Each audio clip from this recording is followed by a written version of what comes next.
Hello everyone, welcome to feed study circle. हमारे last video में हमने सीआरपीसी का बेसिक इंट्रोडक्शन पढ़ा था। आज के इस वीडियो में हम जानेंगे about the functionaries that work under CrPC.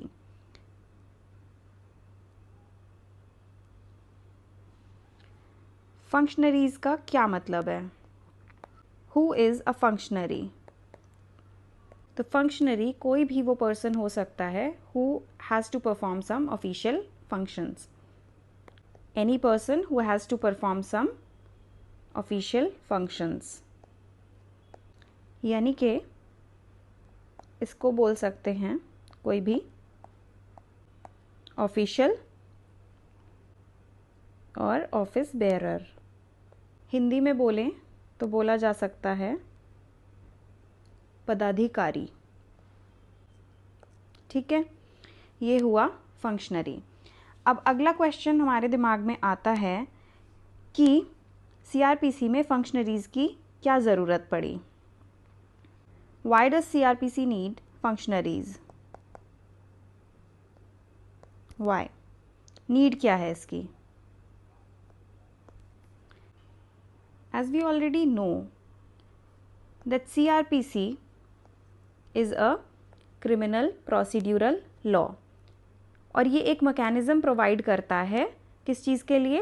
Administration and enforcement of substantive criminal law. इतना तो हमने लास्ट वीडियो में पढ़ा ही था। किस चीज़ का मैकेनिज़्म प्रोवाइड करता है कि सब्सटैंटिव क्रिमिनल लॉज जो भी हैं उनको कैसे लागू किया जाएगा, उस चीज़ का मैकेनिज़्म आपको क्रिमिनल प्रोसीजर कोड में मिलता है।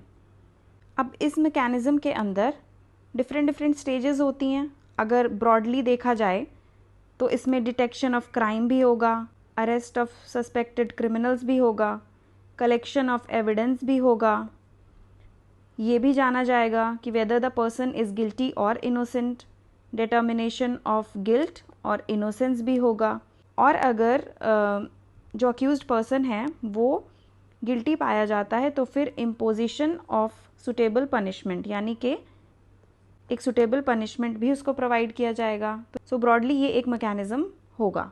बट अब क्वेश्चन आता है कि इस मैकेनिज़्म का कंट्रोल और रेगुलेशन कैसे होगा?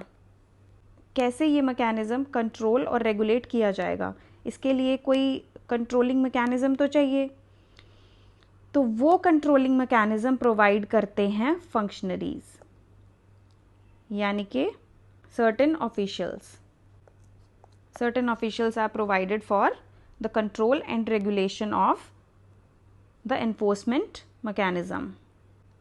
अब हम देख लेते हैं कि ये फंक्शनरीज कौन कौन से हैं। तो यहाँ पे 5 मेजर फंक्शनरीज हैं। सबसे पहले पुलिस फोर्स, उसके बाद number 2 prosecutors, number 3 defence counsels, number 4 जजेस and number 5 prison authorities and correctional services personnel. अब यहाँ पे पुलिस का काम क्या है? Prevention and detection of crime. Prosecutors क्या करेंगे? प्रोसिक्यूटर्स का काम है to conduct prosecution on behalf of the state, यानी कि ये काउंसिल ऑफ स्टेट होते हैं इन क्रिमिनल ट्रायल्स। ऐसा क्यों है? Because we already know that जो क्राइम होता है that is a wrong against the whole society, not against only an individual. So एक सोसाइटी को कलेक्टिवली रिप्रेजेंट करने के लिए स्टेट इस क्रिमिनल ट्रायल में पार्टिसिपेट करता है, और उसके बिहाफ पे प्रोसिक्यूशन कौन करता है? प्रोसिक्यूटर्स करते हैं। ये गवर्नमेंट ऑफिशियल्स होते हैं। इसके अंदर पब्लिक प्रोसिक्यूटर्स पीपी और असिस्टेंट पब्लिक प्रोसिक्यूटर्स एपीपी दोनों आते हैं। अब बात आती है डिफेंस काउंसिल्स।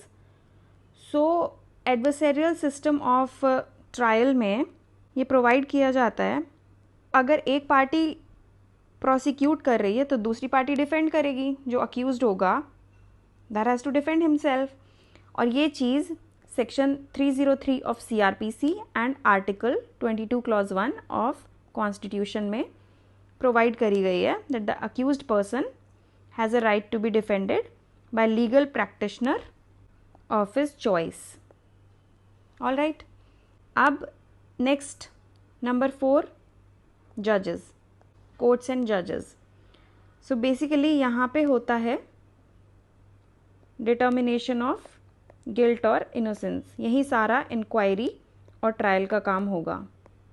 एक बार पुलिस रिपोर्ट सबमिट हो गई तो मजिस्ट्रेट के सामने कॉग्निजेंस से स्टार्ट होके इंक्वायरी का प्रोसेस स्टार्ट हो जाएगा। आगे जाते जाते ट्रायल, कन्विक्शन, सारा चीज़ इसी कैटेगरी में होगा।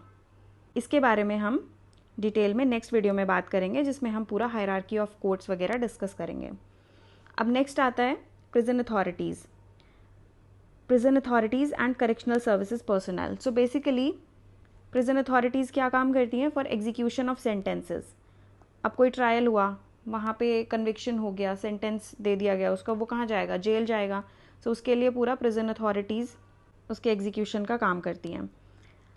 But if the court decides to opt for section 360 CRPC that talks about the release of offenders on probation of good conduct और आफ्टर एडमोनिशन। एडमोनिशन का मतलब यहाँ पे है उसको वार्निंग दे के छोड़ देना।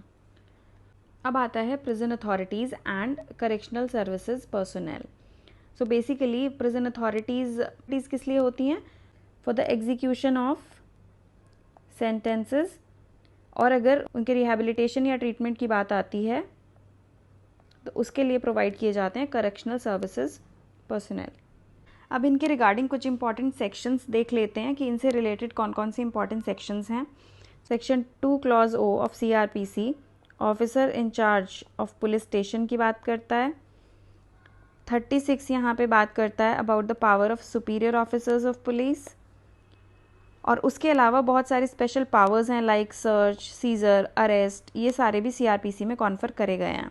बट यहाँ पे एक बात देखने वाली है कि जो CRPC है वो फंक्शनिंग एंड ऑर्गेनाइजेशन ऑफ जो पुलिस है उसके बारे में कुछ डिटेल में प्रोवाइड नहीं करता है। उसके लिए पुलिस एक्ट 1861 बनाया गया है जो इस चीज़ से डील करता है।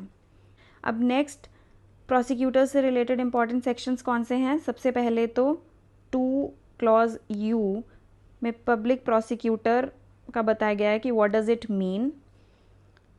इसके बाद 24 में public prosecutor and additional public prosecutor की बात की गई है। 25 में असिस्टेंट पब्लिक प्रोसिक्यूटर की बात की गई है।